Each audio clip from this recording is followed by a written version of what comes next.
So the NFL adopted on a one-year basis pass interference replay review, calls and non-calls of offensive and defensive pass interference. It's been one of the big controversies all year long. That was the reaction to the NFC Championship game. Here's the key, though. After the season, they've got to decide what they're going to do, Chris. And when it's on a one-year basis, what that means is you need 24 votes in favor of it to keep it. Right. If you make it permanent, you need 24 votes against it to get rid of it. So they've done this as a let's see what happens type of a thing. And what's happened is it hasn't been good. And Stephen Jones, the Cowboys COO, who's a member of the competition committee, told the Fort Worth Star-Telegram earlier this week that he's not in favor of it. He wants to see it go away. He will have an influential voice in the process, although it is hardly dispositive. I just don't know what they're going to do. And Jones' attitude is you just have to accept that there's going to be bad calls. You get good calls, you get bad calls. Stuff happens. Yeah. Let's not try to overdo it. And I know you've made that similar argument in the past. The problem is with each state that adds to the list I got you. of those that allow legalized wagering on sports, saying stuff happens, or another word that starts with S then has a T in it. Store high happens. and transit. Store high and transit. That's where the word came from, right? Okay, that's fine. But that's not going to be good enough. Because it's one thing for the teams to just kind of loosely agree, hey, we'll tolerate whatever bad calls happen because stuff happens, and we really don't want to spend the money to try to improve it because we know we're not going to improve it significantly, so why spend the money to make it better?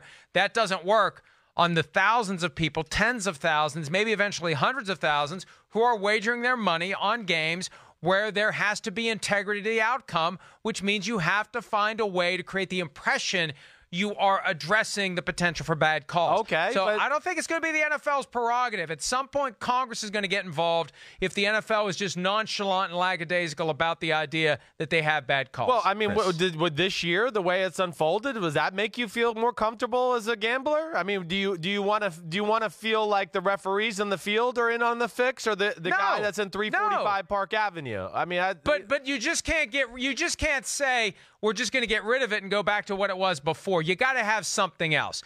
If you're not going to have replay review for pass interference, and I don't like the way it's worked, I don't like the shifting standard, I don't like Al Riveron acting like the standard didn't shift. Yeah. I want Sky Judge. But here's what, look, the NFL ultimately is a business. And I know that it's hard for the average fan to understand that. It's like telling people that wrestling is fake. They don't want to hear it, right? They think that everybody involved in the sport is as passionate as they are about winning and losing and nothing else. But ultimately, for the NFL, there's a balance sheet. And you've got your revenue and you've got your expense.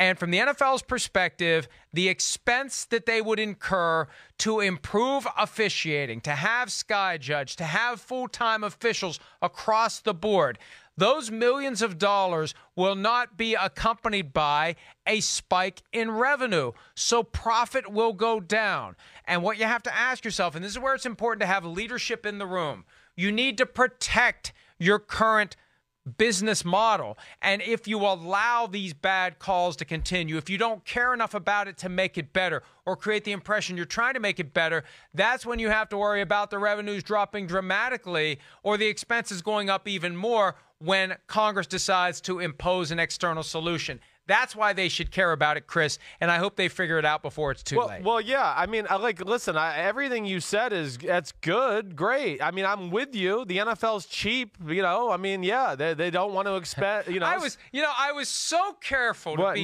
tactful and diplomatic. Yeah, they are. They're and cheap. You just jump right in. Yeah, well, you know me, that I don't dip my toe in. I usually just jump in, and yeah, I mean, it's not being cheap. It's spending. They're spending selectively, and they're not going to dramatically increase expense if they don't see a corresponding uptick in revenue. It's that simple. Well, and no business does that. Oh, yeah, I get it.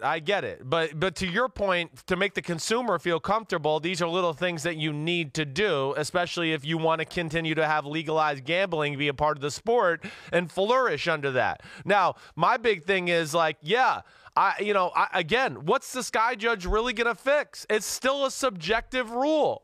I mean, we sat in the room together, you, me, Coach Dungy, Rodney Harrison. All we do is watch football, and we don't always agree on what's pass interference or what's not pass interference. So there's going to be issues here no matter what. It's not going to change much. The Sky Judge, he'll make some calls next year if they do that, where I'm going to go, that Sky Judge is an idiot. That's not pass interference. Sky Judge isn't making the call, though. Sky Judge is collaborating with so the he's going to overturn a call that I don't think should be overturned? No.